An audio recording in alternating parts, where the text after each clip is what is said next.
Mark, that mini break that you've sort of had, has that allowed some of the new guys to get up to speed and get where you want them to make an impact in the first team? I don't know about that, but I mean, we've had a couple of reserve games. We've got another one tonight. Jacob Blythe, we've got another bit of that. He's the game, his first game. So it certainly has, allowed that. Hammy and Tatey were both injured. Probably, had we played on Saturday, they wouldn't have been fit. So that's a good thing. Stephen Pearson, we saw a bit of him. Obviously, is that him? Pearson's had a good week. He's had a game as well. In the under-20s. So we these things you always accentuate the positive, don't you? I mean, I felt that even with the Hearts game, we were still in a good frame of mind and in good form. So I'd have quite liked another game on a Saturday, but it wasn't. So we, as I say, accentuate the positive. We've got something out of it. I think you've said a few times that you felt the season hasn't really got going with all the different disruptions, and I suppose the last couple of weeks is even more different to that. So now we're in February. Is it now time to sort of? Well, and then we've got the international break coming up and another cup game and all that. So we're learning that this season is going to be a kind of little bit punctuated by these breaks. So again, we've just got to make the best of it. We have benefited, as I say, from people getting fit who were maybe going to miss a game, so we go on with it. So, can we really start to build now? Yeah, I think we've got enough games left now to focus on to get ourselves into the top 6. If we don't get beat tomorrow night, we're back in the top 6. That's the way we've got to sort of approach it, sort of incrementally, just chip away at it and try and get ourselves in there by the finish. Is it more important than ever that you get into the top 6, given how tight it is between the bottom 7? I think over the next 12 games or whatever is left, is it 12? Is left 11?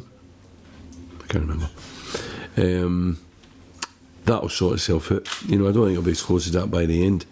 Somebody will be down there, whether it's us or somebody else. There'll be those that are a wee bit detached. I think that will start to sort itself out. So, I think what we've got to do is just, keep, I mean, one of the things we spoke about last year was looking below us and, not getting excited about the top 6. Now, although I'm saying, we win them, or we get a result on tomorrow night, we're going back in the top 6. We'll only be, whatever it is, 4 points or above. So we're realistic, we know that. But, that's all we can do is just incrementally chip away at it and try and build a gap between ourselves and the others. We're coming out of a run where we've played Rangers a couple of times, Hearts, Aberdeen, Celtic, and then we play against the teams directly in opposition to us for those places. So, it'll be then it'll become really important we start to find our form. Most people have said it will be tight all the way to the end of the season. Why do you think there may be a couple of?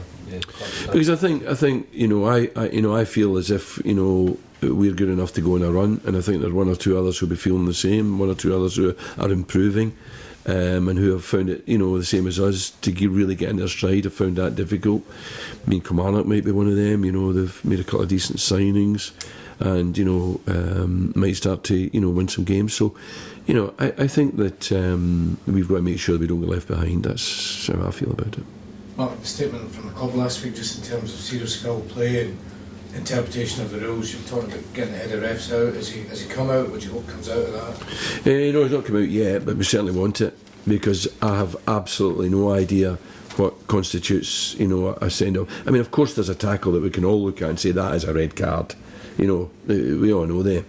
But all of these tackles that sometimes someone's sent off and the next time they aren't, those are the ones that have to be explained to me, and particularly because we seem to be the ones who, in the last couple of occasions, and I go back to the Lee Lucas one. Lee Lucas deserved to get sent off. It was a clumsy, dangerous tackle. He's not a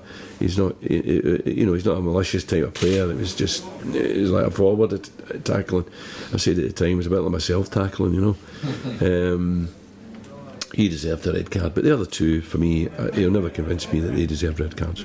Is the frustrating thing as a manager is the kind of inconsistency, and that's down to how an individual ref might interpret a certain incident to another one? Yeah, but I think frustrating for me is that we play each other a lot, and these referees referee us a lot, and they know the players intimately, and they know the players who are likely to border on the a dangerous tackle, and they know the players who may be susceptible to just a clumsy challenge or something at the time. And I think they have to, judge each one individually, for starters, but I think out of that they still have to find consistency, so I don't think they just say every single one is a sending off and every other one of a type is not a sending off. I think they have to look at it objectively. They have to take their time. They've got fourth officials, they've got linesmen, consult them, but on both occasions it's been like you couldn't get it out quick enough, and I think that was wrong. You've been in the game a while, Mark. Do you feel somewhat bemused that you have to be told now what is a red card challenge? Yeah, I do. Because, like I say, my starting point is that you'll never convince me that either of those tackles were red card challenges. I know what a red card challenge is, and they weren't. But there was other tackles that I've seen in recent games, and that in even the Rangers game, that were similar. And I'm not saying we're any more a red card than ours was, but were very, very similar and didn't get a red card. So that's where the inconsistency is. Your opponents tomorrow come to second. Do you think they'll finish second, Mark?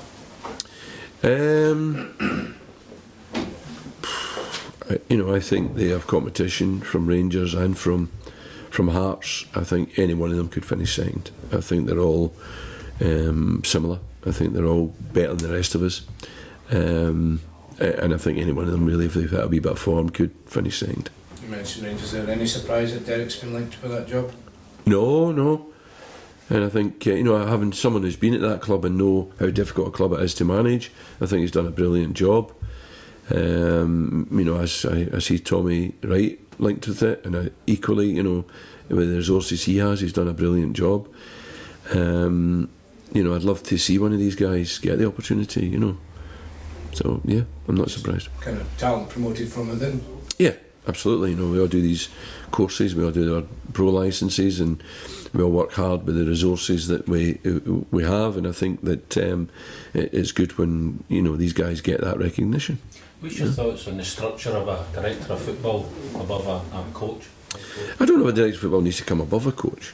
I think that it depends. If you're a director of football above a coach, that's a tricky one. If the director of football is calling the shots, but one of these things, for me, the important thing is when you go into a job, you know the parameters, you know how it's working, and if you accept the job on those terms, then that is how it is. So therefore, a director of football working above a coach is fine. To have a director of football imposed upon you as a manager, that would be difficult for me. But the idea that you work with a director of football who helps you, to recruit, take some of the I mean, we work very well here. I mean, Alan Burrows, does all the negotiating and all that way, players and their agents and all that. There was a time when, going back to when I was at Wolves and any of these places where I had total autonomy, where I did all of that. And trust me, I don't particularly want to be doing that. I want to be working with players, want to be coaching, want to be dealing with games. So when Alan is available to do all of that, it helps me. So in a sense, he takes on a bit of a director of football role, and that is a good role, because it takes some of the stuff off of me that I don't want to be doing. But it's not the guy who picks the players, is it?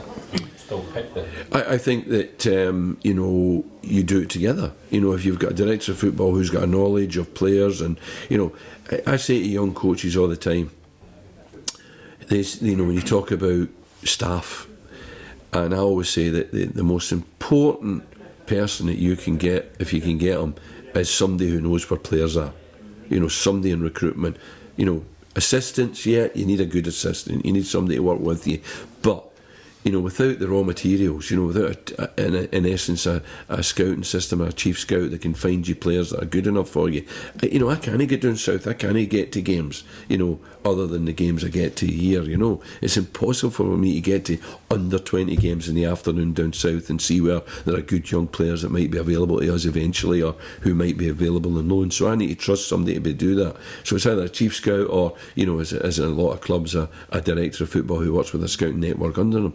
There's no harm in that at all. I think that's a modern way which, has taken a long time to become modern, if you like, because, when I went to Hamburg, the coach was Ernst Happel.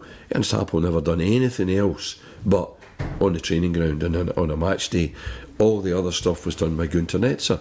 But, you know, Ernst and Gunter would talk about players, and Gunter would go and fly to Aberdeen and, you know, talk to me and tell me that, you know, Ernst Happel wanted me and get me, you know. So I wouldn't meet Ernst till I walked on the training ground, you know. So that has been going on in Germany and the continent forever. And now we're starting to get to grips with it, and I think it's a good thing.